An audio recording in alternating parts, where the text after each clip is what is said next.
gawa tayo ng percent vegetable salad. Sa unang na kanina yung apple, yung carrots, yung kiwi, at saka lagyan din natin ng tuna.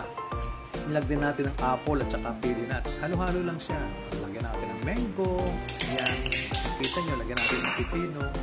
Halo-halo lang yan. Ilagay na natin yung ating keso. Pagka medyo kulang, medyo dagdag at lang siya. Okay? Mix-mix lang. Halo-halo lang. Ayan. And then, lagay na natin yung ating grapes. Malalaki yung grapes natin na matamis. Ayan. Lalong masarap yan. Matamis-tamis. Ayan. Haluin lang natin. At finally, ilagay na natin ang lettuce. Ayan. Dami, isang bowl. Okay, lagyan natin ng konting olive oil.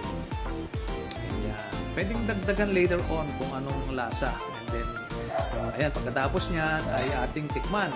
Tikman natin ang masarap na salad. Fruits and vegetables. Wow, ang sarap. Come on, let's eat!